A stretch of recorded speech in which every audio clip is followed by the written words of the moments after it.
हाय दोस्तों, मेरा नाम है अक्षित और मैं दुनिया भर की डरावनी कहानियां सुनाता हूँ। तो आज की स्टोरी है एक यंग कपल देव और जूली की जो एक दूसरे से बेशुमार प्यार करते थे एंड उन दोनों को ही साथ में घूमने का बहुत शौक था और जब भी वो साथ में सुंदर सुंदर नजारे लेते तो एक दूसरे के प्यार में और गिर जाते। एंड उन दोनों का फेवरेट व्यू पॉइंट था शहर में पहाड़ी के ऊपर जहाँ से पूरा जंगल दिखता था और उसी प्राइम लोकेशन पर देव ने जूली को शादी के लिए प्रपोज किया, जिसके बाद उन्होंने एक परफेक्ट निब्बा निब्बियों की तरह शादी की। एंड फिर जल्द ही मतलब 9 महीने बाद जूली अपने पहले बच्चे को जन्म देने के लिए रेडी थी और तब सब लोग, यार, रिश्तेदार, पड़ोसी, दोस्त सब बहुत एक्साइटेड थे इतने सुंदर कपल के सुंदर बच्चे को देखने के लिए। एंड उन दोनों ने भी बच्चे के आने की खुशी में पहले से पार्टी की प्रिपरेशन कर रखी थी। बट फिर जैसे ही वो रात आई जब जूली को अपने पहले बच्चे को जन्म देना था तो जूली ने बेबी को घर पर ही नेचुरली तरीके से जन्म देने का डिसाइड किया एंड एक जच्चा को बुला लिया। फिर फाइनली काफी देर तंग होने के बाद जूली ने बच्चे को जन्म दिया और बेबी के आने के बाद उन दोनों की खुशी का ठिकाना न रहा।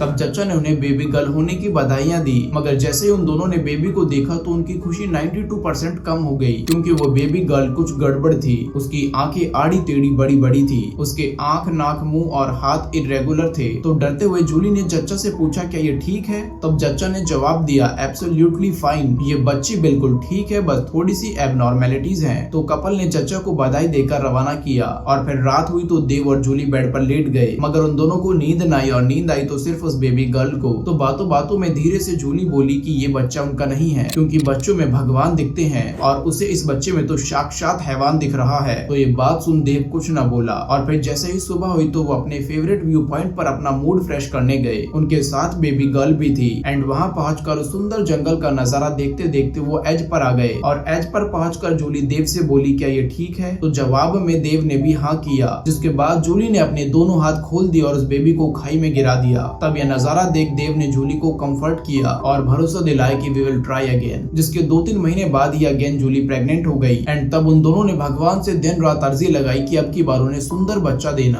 और भगवान ने उनकी दुआ सुन भी ली क्योंकि जब 9 महीने बाद जूली अपने दूसरे बच्चे को जन्म देने के लिए रेडी थी और अब की बार भी उन्हें एक बेबी गर्ल हुई और इस बार वो बेबी गर्ल दिखने में इतनी सुंदर थी मानो काइली जेनर प्लास्टिक के बाद वाली। तो इस बार उस कपल ने अपनी बेटी अनुष्का के आने की खुशी में एक शानदार पार्टी रखी और सब लोगों को मिलवाया। फिर ऐसे ही समय बीता और अनुष्का 4 साल की हो गई। तब उन्होंने उसके बर्थडे पर अपने फेवरेट व्यू पॉइंट पर जाने का डिसाइड किया। तो वो अनुष्का को लेकर पहाड़ी के ऊपर जाने लगे, मगर वहाँ जाते हुए अनुष्का अजीब बिहेव करने लगी। उसे वो जगह बिल्कुल पसंद नहीं आ रही थी। उसने मॉम डैड के साथ जाने से मना भी किया, मगर मॉम डैड उसे एक चांटा लगाकर ऊपर ले आए और वहाँ पहुँचते ही अनुष्का तेज तेज रोने लगी। तब वहाँ मौजूद सब लोग उसकी तरफ देखने लगे। इससे पहले कि अनुष्का और सीन बनाते उसकी मॉम ने 2-3 चांटे लगाए और व्यू स्पॉट पर ले गई, मगर व्यू स्पॉट पर पहुंचते ही अनुष्का रोते रोते बोली, मम्मी मम्मी प्लीज मुझे अब पहाड़ी से नीचे मत गिराओ, अब तो मैं सुंदर बनकर वापस लौटी हूँ ताकि तुम्हारा प्यार मिल सके। क्या तुम अब भी मम्मी मुझसे प्यार नहीं करती? सो थैंक यू गाइज ये कहानी के एंड तक बने रहने के लिए। और अब तुम्हें मालूम ही है कि एक अच्छा यूट्यूबर तुमसे क्या चाहता है, तो दे दो यार। एंड फिर मिलते हैं कैसे ही मजेदार डरावनी कहानी के साथ। तब तक के लिए ख्याल रखो, टाटा बाय बाय।